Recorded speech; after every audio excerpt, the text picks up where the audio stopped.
नमस्कार। ये आकाशवाणी शिमला है। अब आप प्रभा शर्मा से प्रादेशिक समाचार सुनिए। आज के मुख्य समाचार। मुख्यमंत्री सुखविंदर सिंह सुक्खू ने आगामी वित्त वर्ष के बजट को लेकर 7 जिलों के विधायकों के साथ की बैठक। कहा, सरकार को नाबार्ड से मिले 903 करोड़ रुपए।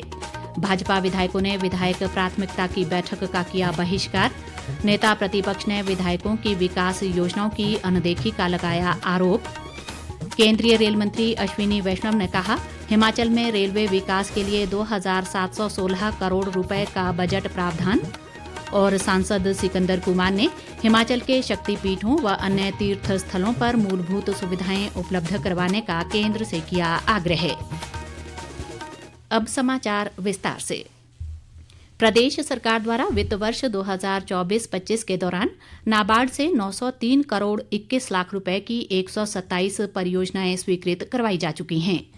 मुख्यमंत्री सुखविंदर सिंह सुक्खू ने आज शिमला में वार्षिक बजट 2025-26 के लिए कांगड़ा, कुल्लू और किन्नौर जिलों के विधायकों की प्राथमिकता को निर्धारित करने के उद्देश्य से आयोजित बैठक की अध्यक्षता करते हुए ये बात कही। उन्होंने कहा कि इन परियोजनाओं में से 412 करोड़ 75 लाख रुपए की विधायक प्राथमिकता योजनाएं लोक निर्माण विभाग और 179 करोड़ से अधिक की 23 विधायक प्राथमिकता योजनाएं जल शक्ति विभाग की हैं। मुख्यमंत्री ने कहा कि इस वर्ष मार्च माह तक नाबार्ड से और अधिक विधायक प्राथमिकताओं को स्वीकृत करवाने के लिए राज्य सरकार प्रयासरत है। उन्होंने कहा कि सरकार ने पिछले 2 वर्षों में प्रदेश के लोगों के कल्याण के लिए शिक्षा, स्वास्थ्य, रोजगार, पर्यटन, आधारभूत ढांचा, कृषि, बागवानी, उद्योग और महिला सशक्तिकरण व बाल विकास के क्षेत्र में महत्वपूर्ण फैसले किए हैं। बैठक में विधायकों ने अपने अपने विधानसभा क्षेत्र में विकास कार्यों को लेकर मांगे रखीं। विधायकों की प्राथमिकताओं को निर्धारित करने के लिए दूसरे सत्र के दौरान सोलन, चंबा, बिलासपुर और लाहौल स्पीति जिलों के विधायकों ने भी अपनी प्राथमिकताएं प्रस्तुत की। बैठक में मुख्यमंत्री ने अधिकारियों को विधायक प्राथमिकता की डीपीआर तैयार करते समय फॉरेस्ट क्लियरेंस और गिफ्ट डीड जैसी औपचारिकताओं को पूरा करने में अधिमान देने के निर्देश दिए ताकि परियोजनाओं का कार्य समय पर आरंभ किया जा सके। इस अवसर पर कृषि मंत्री चंद्र कुमार, राजस्व मंत्री जगत सिंह नेगी, स्वास्थ्य मंत्री धनीराम शांडिल, तकनीकी शिक्षा मंत्री राजेश धर्माणी और आयुष मंत्री यादविंद्र गोमा सहित अन्य वरिष्ठ अधिकारी मौजूद थे। इस बीच भाजपा विधायक दल ने विधायक प्राथमिकता की बैठकों का बहिष्कार किया है। विपक्ष के नेता व पूर्व मुख्यमंत्री जयराम ठाकुर ने आज शिमला में एक पत्रकार वार्ता के दौरान कहा कि हिमाचल में बीते 2 वर्षों में विपक्ष के विधायकों ने जो प्राथमिकताएं दी थी उनकी अभी तक डीपीआर ही नहीं बनाई गई है। जयराम ठाकुर ने आरोप लगाया कि कांग्रेस के भी केवल मुख्यमंत्री के करीबी विधायकों की योजनाओं को ही स्वीकृति मिल रही है। इसलिए विपक्ष के विधायकों ने विधायक प्राथमिकता की बैठकों का बहिष्कार करने का निर्णय लिया है।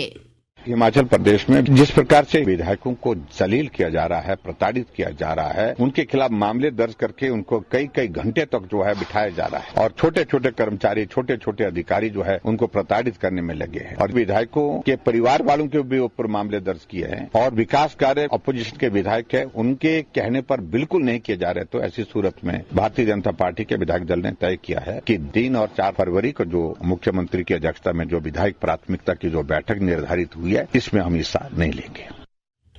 विपक्ष के नेता ने आरोप लगाया कि सुक्खू सरकार केंद्र सरकार के पैसों का दुरुपयोग कर रही है और मनरेगा व रेलवे जैसी परियोजनाओं का हिस्सा भी राज्य सरकार नहीं दे रही है।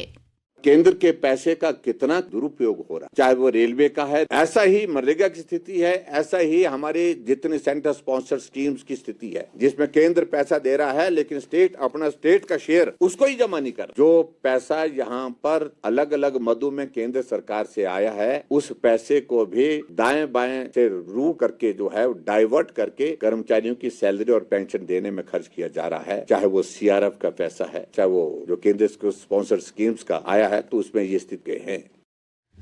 दूसरी तरफ मुख्यमंत्री सुखविंदर सिंह सुक्खू ने कहा है कि प्रदेश की कांग्रेस सरकार के 2 साल के कार्यकाल में सत्ता पक्ष से भी ज्यादा विपक्ष के विधायकों की प्राथमिकताएं पूरी हुई हैं। शिमला में पत्रकारों से अनौपचारिक बातचीत में उन्होंने इस संबंध में विपक्ष के आरोपों को झूठा बताया। जब से हमारी सरकार बनी है 2 साल बने हुए, भारतीय जनता पार्टी के विधानसभा क्षेत्रों में सबसे ज्यादा नाबार्ड का पैसा गया। ये मैं नहीं कह रहा, ये तथ्य कह रहे हैं। सबसे ज्यादा पैसा पिछले 2 साल में और उससे पहले भी जयराम ठाकुर जी के विधानसभा क्षेत्र में दिया। नैना देवी में 124 करोड़ रुपया 2 साल में नाबार्ड की सड़कों के लिए दिया गया। करसोग में तो भारतीय जनता पार्टी जीती है, 127 करोड़ रुपया हमारे द्वारा दिया गया। सुंदरनगर में 82 करोड़ रुपया दिया गया। नाचन में 45 करोड़ रुपया दिया गया। दिरंग में 50 करोड़ रुपया दिया गया। जोगिंदरनगर में 50 करोड़ रुपया दिया गया और इनको 50 देने के बाद इनकी 172 करोड़ की लिमिट पूरी हो चुकी है। ये योजनाएं सारी नाबार्ड को रजिस्टर की गई है और उसमें पैसा दिया गया। ताज़ा समाचारों के लिए आप हमारे Facebook page all India radio news Shimla, x handle @AIR News_शिमला और YouTube channel AIR Shimla news पर लॉग इन कर सकते हैं। शेष समाचार इस अंतराल के बाद। प्रादेशिक समाचार बुलेटिन में आपका फिर स्वागत है।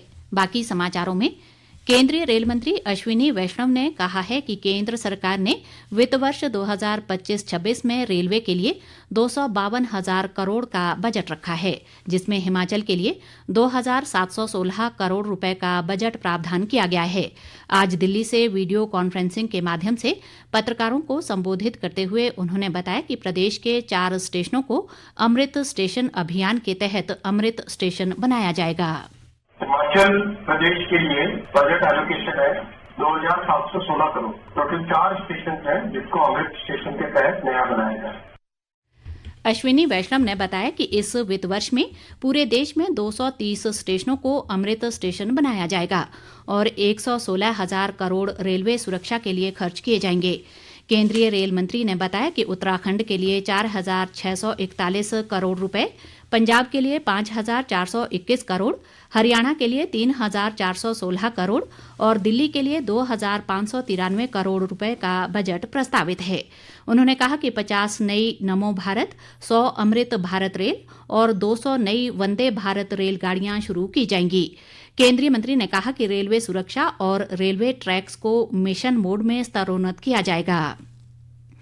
राज्यसभा सांसद सिकंदर कुमार ने हिमाचल प्रदेश के शक्तिपीठों व अन्य तीर्थ स्थलों पर एस्केलेटर और लिफ्ट लगाने का केंद्र से आग्रह किया है। वे आज राज्यसभा में शून्यकाल के दौरान बोल रहे थे। सिकंदर कुमार ने कहा कि हिमाचल प्रदेश एक पहाड़ी राज्य है और यहाँ अधिक मंदिर ऊंचाई पर स्थित हैं। उन्होंने कहा कि इन मंदिरों तक पहुंचने के लिए श्रद्धालुओं को सैकड़ों सीढ़ियां चढ़नी पड़ती हैं, जिसमें बुजुर्गों और दिव्यांगजनों को कठिनाई होती है। उन्होंने कहा कि राज्य के तीर्थ स्थलों पर मूलभूत सुविधाएं मिलने से श्रद्धालुओं को लाभ मिलेगा। लोकसभा सांसद सुरेश कश्यप ने केंद्र सरकार के बजट में प्रस्तुत प्रत्यक्ष करों से संबंधित प्रस्तावों को व्यक्तिगत आयकर सुधार की दिशा में अहम कदम बताया है। आज लोकसभा में आयकर प्रावधानों को सरल बनाने के विषय पर बोलते हुए उन्होंने कहा कि बजट में मध्यम वर्ग के करदाताओं पर विशेष ध्यान दिया गया है।